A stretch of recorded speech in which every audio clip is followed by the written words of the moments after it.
Hello everyone. It's been a long time since I've done a recording with a video element involved.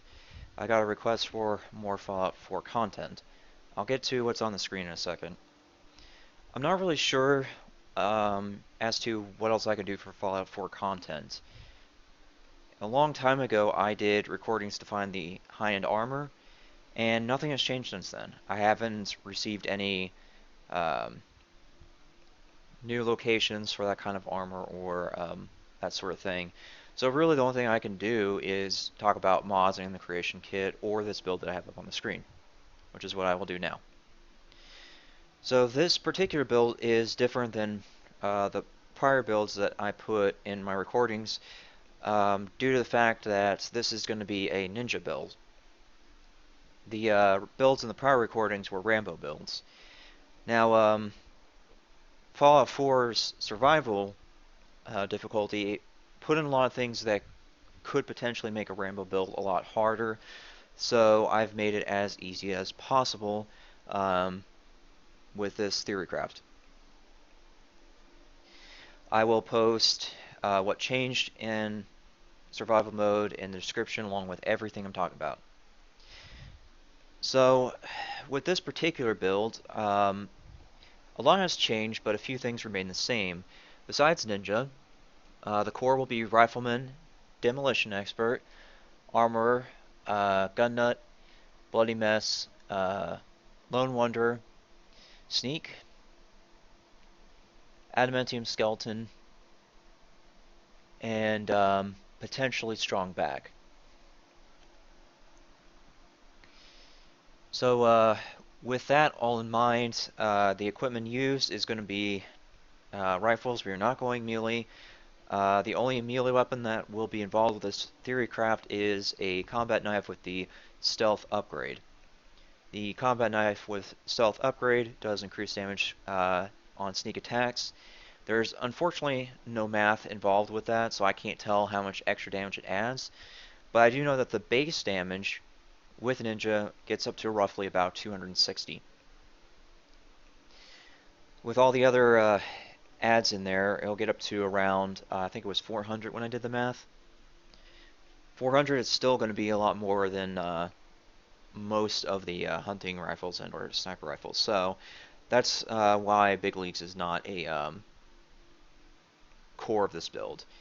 Not only do I have points elsewhere, but there's really not a need to spend into it when it's doing that much damage. Um, the other change involved was the hacker and locksmith. These are two that I'm considering getting rid of. I know for sure I'm going to get rid of hacker depending on the points.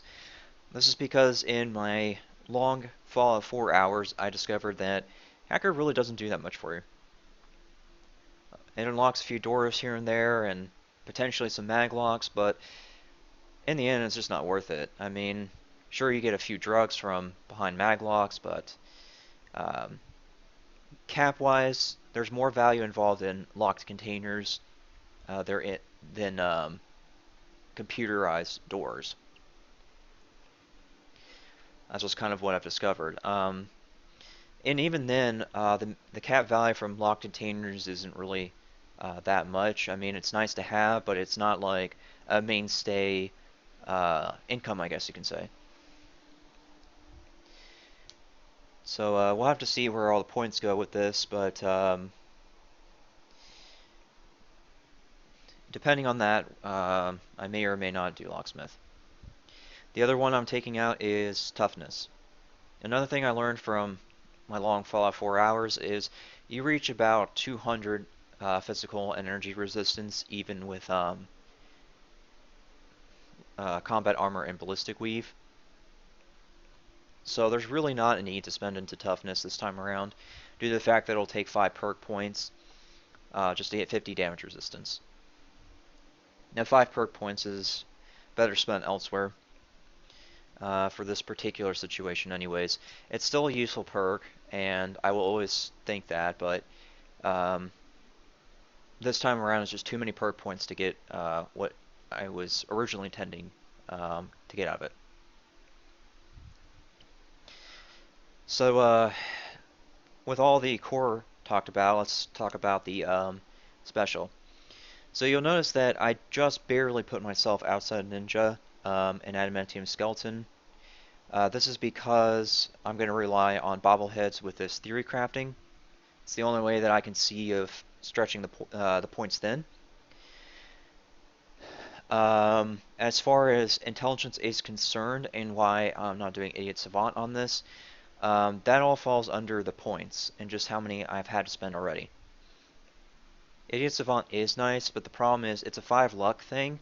So even if I did um, drop back 1 intelligence and then let the bobblehead get me to gun nut, and then I put that 1 into luck, then at this point I would need the bobblehead to get down to Mysterious Stranger, and then I would need to spend 1 perk point to get down to Idiot Savant. So essentially I'd have to expend 4 points into Idiot Savant to get down there, even if I were to put that into luck. Now, that presents a couple of problems. Number one, I won't start with gun nut right away on this theory craft. And number two, I think that the experience gain is going to be a bit less at the start if I did it with the point in luck. And I'll tell you why. These are some old posts from back in the day when I was doing Fallout 4 recordings. So this one mentions that each point in intelligence increases X gained by at least 6.66% using reasonable assumptions and basic math.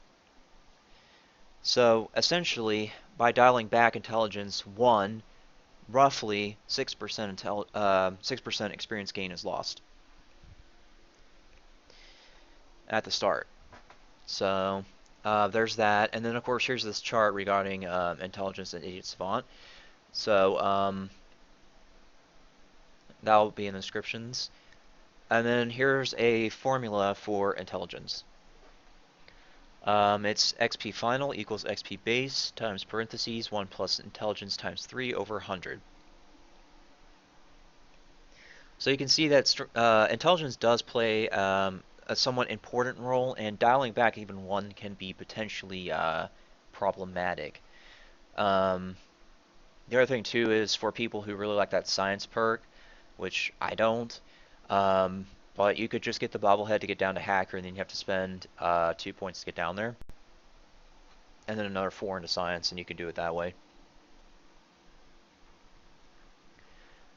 As far as strength is concerned, and why this is so far up is because even though I'm not using big leaks, every point of strength helps with that stealth blade. And that's going to be further increased by Ninja, and of course the other ones there. The other reason too is once you get the bobblehead, you'll unlock strong back, and that's why I said it's going to be a potential, because I'm not entirely sure if you'll need it for this particular build, but just in case you do, at least it's there for you, and the point's not wasted.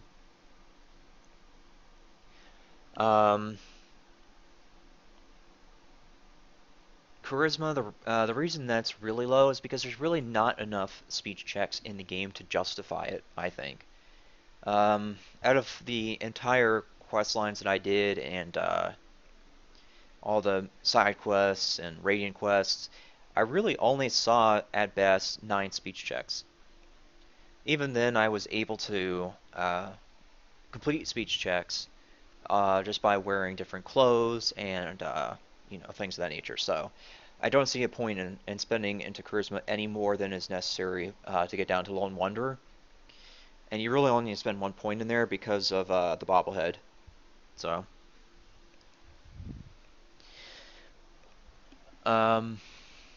the reason I'm not spending into anything involving the VATS on this is because it's going to be mostly the sniper build. I mean, if there's a chance to knife somebody, then I mean, I'll take it with this particular theory craft, but for the most part, it's just going to be at range. There's really no need to spend into VATS. It's not like manual aim is going to be more accurate than VATS even at point blank range. So I don't understand the point of VATS. So that kind of explains where the specials are going. Let's talk about the equipment now. So, you mentioned me talking about a Stealth Blade and Pikmin's Blade. So Pikmin's Blade is this guy over here, and this one is basically an Orden modified combat knife with the stealth upgrade, but it adds 25 points of bleed damage.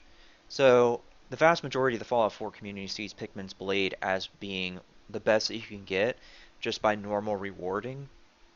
Um, However, if you get lucky enough, a combat knife with a legendary status that does double damage if they're at full health or penetrates 30% of their armor is going to be a lot better than Pikmin's Blade.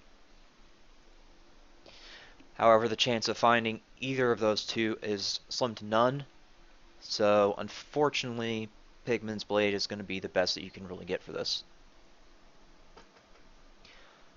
Um, Now, there was some new information since my last recording. So I noticed that there's a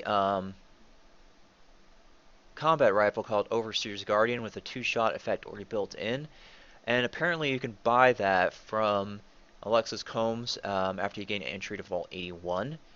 And I've seen numerous mentions of this, and not only the wiki but other forums too. So I think that this information is going to be correct. So that's pretty awesome. Due to the fact that the two-shot effect, from what I can see, does not increase the amount of ammo you use. So basically you get 2 bullets for the cost of 1, which is phenomenal.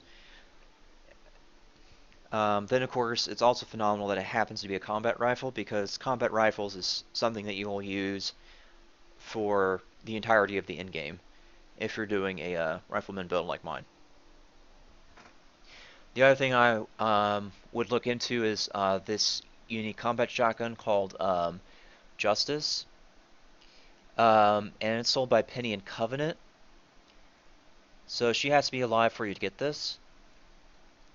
The reason I like the idea of Justice is because of the fact that it has a chance to stagger on hit.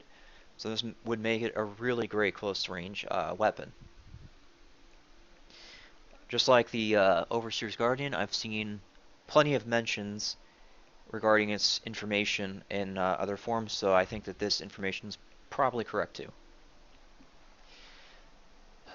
Other than that, though, everything else can be pretty standard. Just see if you can find a, a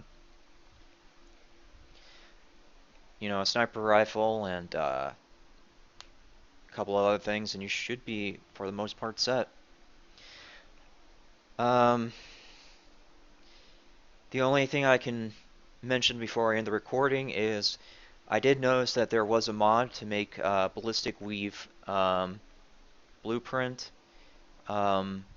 attainable without going through the railroad quest. So if you don't want to do a railroad ending, you can use a mod to get to Ballistic Weave now. Assuming that that mod even works. I mean, I'm aware it's there, but I haven't actually heard of somebody testing it on Twitch. So yeah, that's the most that I have regarding this build. Thanks for listening.